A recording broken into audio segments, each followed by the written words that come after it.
Are you looking to add carving and tooling to your leatherworking repertoire? Stay tuned and we'll walk through some of the tools, tips, and techniques that you can use to add intricate designs into your leather projects.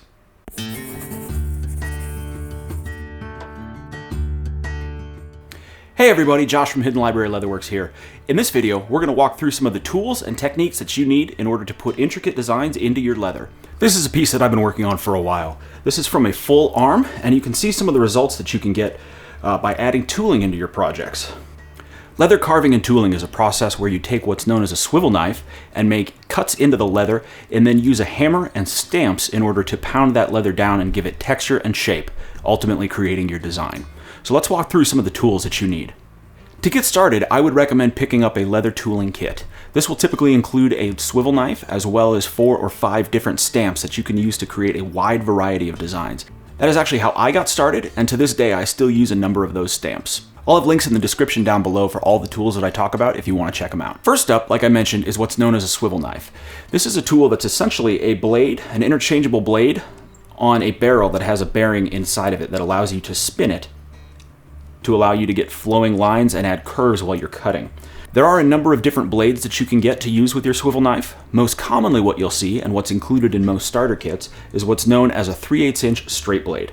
This is a great all-purpose blade and is great for starting out. You can also find 1/4 inch angle blades, which as you can see are a little bit thinner and have a angle to them that can allow you to get into tighter corners. You additionally have what's known as a filigree blade. This is a blade that's very similar to the angle blade, but if you look at the profile of the cutting edge of this blade, you'll see that it is a much more acute angle. This is typically used for cutting out filigree work from thinner leather, so essentially cutting out pieces to get an overlay piece that you can lay on top of additional leather. This is more of a specialized blade. I wouldn't recommend picking it up unless you have a particular reason to do so. In my knife here, you'll note that I actually have a white blade rather than a black blade like you see for the others. This is what's known as a ceramic blade. They typically come in multiple different styles, just like the steel blades, but they have the advantage of never needing to be sharpened. Instead, much like the steel blades, what you'll have to do is run it over a stroke from time to time using jeweler's rouge to hone that edge and make sure that it is sharp. I will note that these blades are a little bit pricey and can tend to be a little bit fragile. If you drop it, the blade may break, which you're not going to run into with the steel blades, but it is nice never having to worry about sharpening it. Next up, as far as tools go, and I've mentioned this before in a previous video, is what's known as a modeling spoon. This is a stylus on one end and then a spoon on the other. I use this to transfer patterns to leather. Essentially, you can press down into your cased leather and it will imprint the design, allowing you to trace it out with your swivel knife.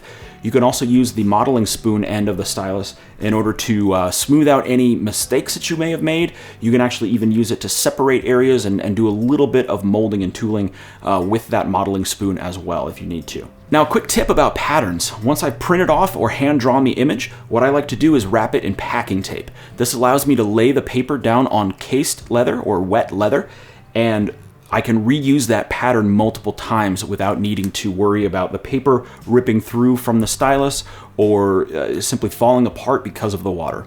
So I would highly recommend taking just standard clear packing tape and laying it over both sides and then trimming out your pattern piece from that. It will really add to the longevity of your patterns. Next up, since we've talked about casing leather, casing is the process of wetting the leather to allow it to accept the stamp and hold its pattern. This is a pretty simple process.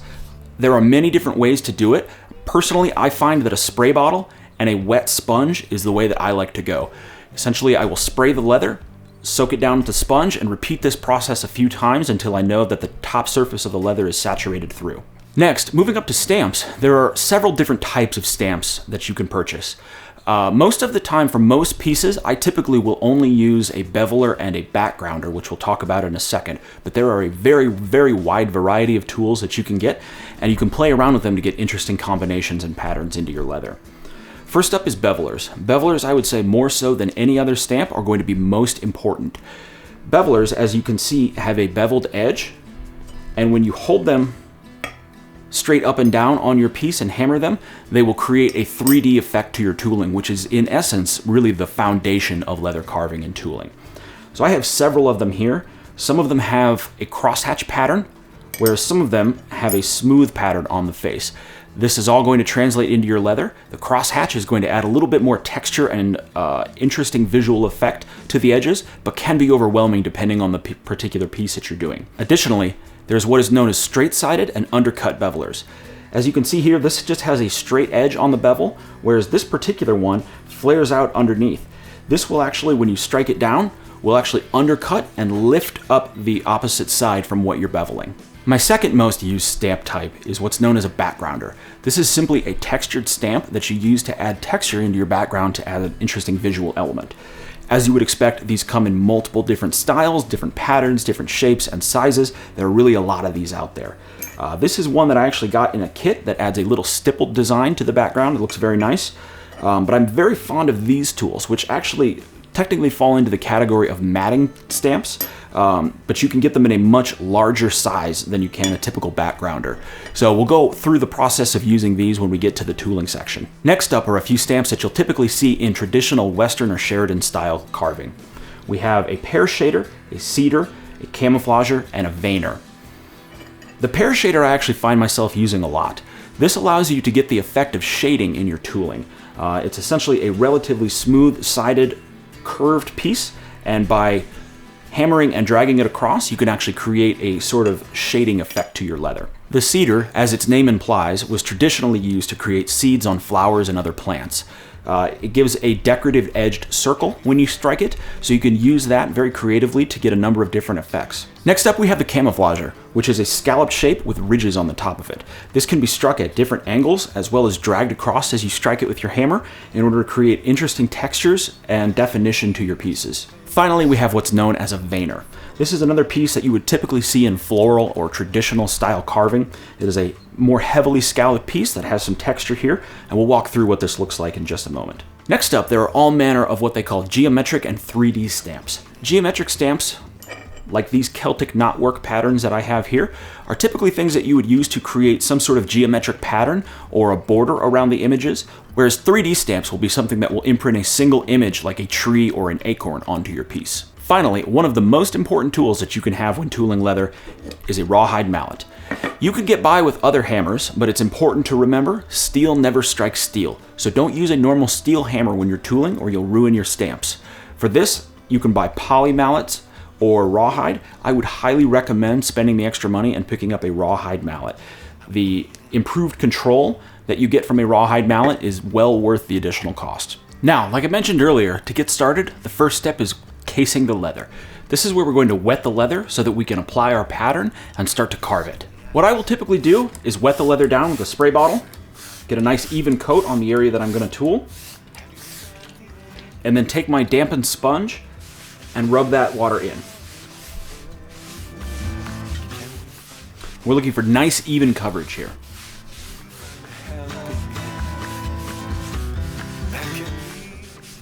And you'll note that as I apply the water, the leather darkens. This will take a little bit of trial and error to make sure that you have the proper moisture content in your leather. I find for me, it typically takes a couple passes with the spray bottle and sponge with some time in between until I'm happy with how moist the leather is. Now it's important to note that the leather should not be sopping wet. If you touch it, you shouldn't feel anything other than a little bit of moisture. You definitely don't want water pooling around your fingers when you touch it. And in fact, you should really wait for the leather to be almost returning to its natural color before you move on. Once your leather is cased, now you need to apply the pattern onto it. You can do that in one of two ways. You can take a printed out piece using the packing tape method that I described earlier, or if you're comfortable, you can freehand it onto the leather using your stylus. I'm not much for freehanding personally, so I'm going to use just a couple simple shapes to demonstrate how to use these tools for the purposes of this video.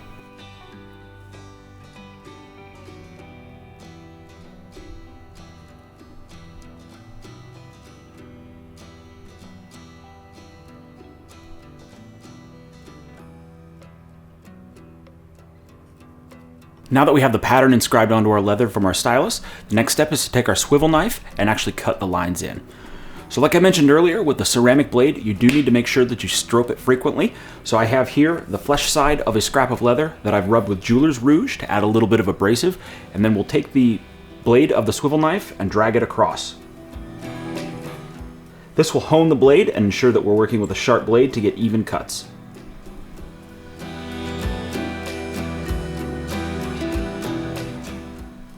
I do want to note that this is something that even if you're using a steel blade, you will want to do from time to time. It won't be necessary to do it as frequent as if you have a ceramic blade, but that will help to keep your blade sharp between sharpenings. So, proper holding of the swivel knife. You'll note that it has a U-shaped piece up at the top.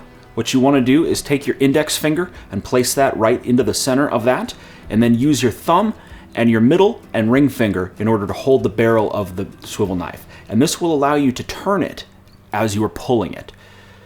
So essentially what we will do is place the tip of the swivel knife into the beginning of our line and then pull it towards you. You always want to be pulling the knife towards you, never push away. And you can come back, as you see here. I actually did leave a little bit of a gap. You'll note that this is not uncommon, especially as you're starting out. You can always come back from the other side and connect those ends. Now, the swivel portion of the knife comes in when you're working on curves or any flowing lines like we have here on this circle. So, just like we did on the triangle, take your knife, put it in, and you want to rotate around as you pull it towards you.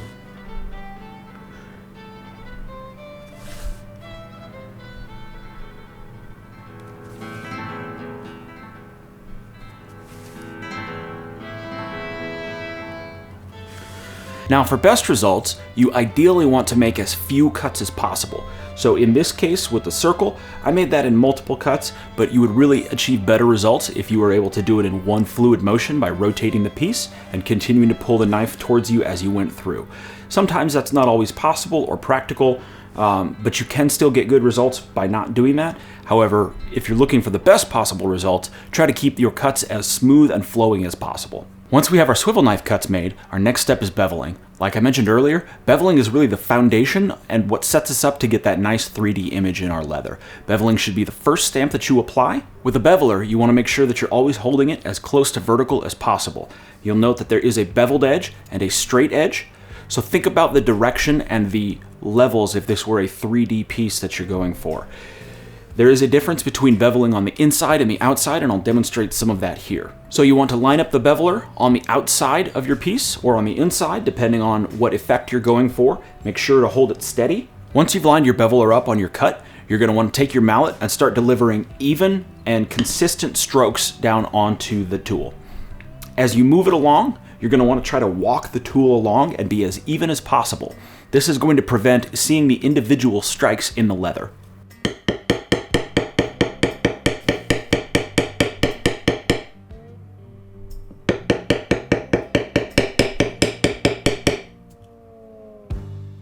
So as you can see there, we had a pretty even pass. It's important to note that if you do mess up and you do see those individual tool marks, you can always take another pass at it. It's typically not going to hurt anything.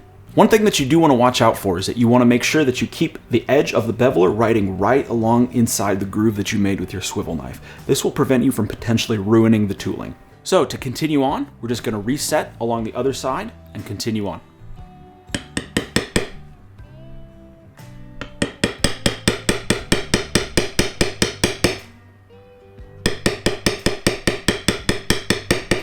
Now you'll note that because I am using a textured cross-hatched beveler here, on this sharp corner you can see where the individual lines started and stopped. So in order to fix that, essentially what you do is take your beveler and just rotate right around that corner. Now here you can see we actually have a mark where you can tell where the individual stamp was. This is what happens if you're not quite even with your strokes, or maybe you're moving the tool too fast. These are typically very easy to correct. You just come back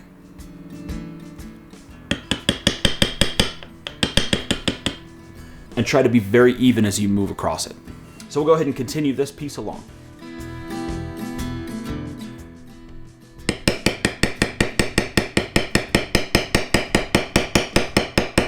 Now that we've finished the square up, you can get a good idea of what beveling around the outside does. Now let's go ahead and do the triangle on the inside. Now because the triangle has much sharper corners, you'll note that if we were to keep this perfectly vertical, we would go outside of the triangle. One way that you could combat this is by angling towards the straight side of the bevel and striking it at an angle. You'll want to be very careful with this. As you move the stamp closer towards yourself and away from that acute angle, you'll want to bring that stamp closer to vertical as you move along.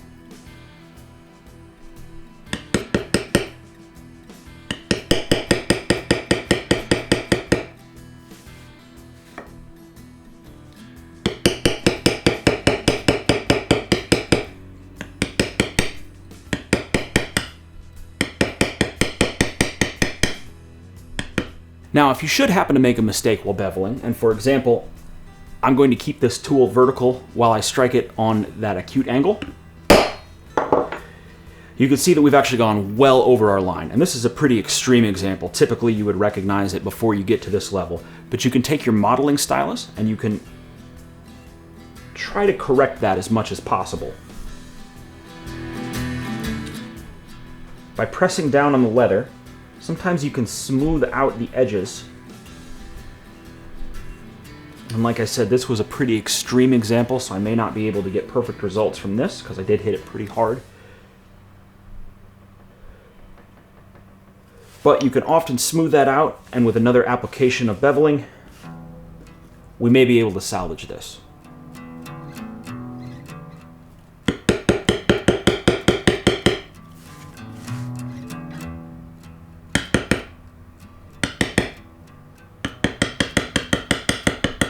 So there you can see the finished results. It's certainly not perfect, but it's definitely a lot better than it was before. Now, as you're tooling, depending on how long it takes you to tool or how complex or large your design is, you may note that the leather is getting a little bit dry. Don't hesitate to add more water during the process if you need to.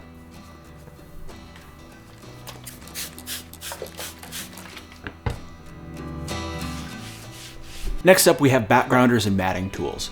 Like I mentioned earlier, these are used to give texture to often a background piece of your element and help that foreground element shine through.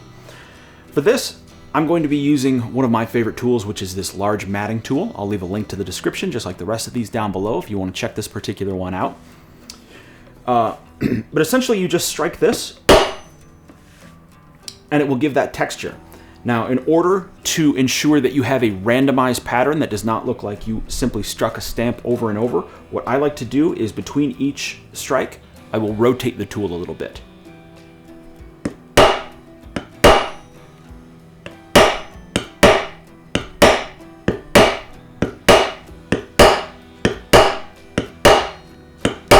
Now, just like the backgrounder, it's important to keep this tool as vertical as possible while you go through, because if you tilt it to either side, you'll leave a deeper impression on that angle, and that will show up in your finished product. So here's an example of what a backgrounder will do. It will leave a nice abstract pattern that will help bring your foreground elements to the front and draw focus.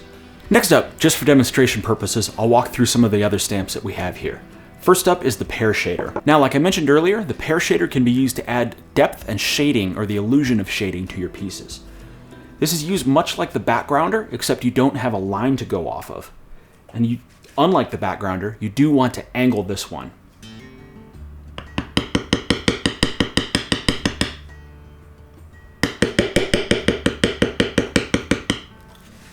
So there you can see the finished results. We get the illusion of depth and shading from the pear shader. Next up is the cedar. Like I mentioned earlier, traditionally this would be used to create the impression of seed pods on a flower or on leaves.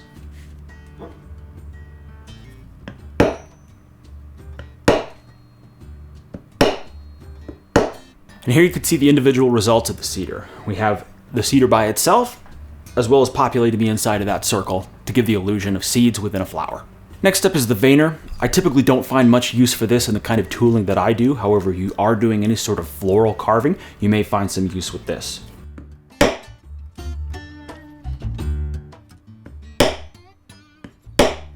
You can see what kind of shape that stamp gives us. In addition to being used for floral, this can also be used for borders and other geometric designs. So I hope that was helpful. If you have any questions, feel free to leave them down in the comments below. Thanks for watching, and if you like content like this, don't forget to go ahead and hit that subscribe button. Thanks.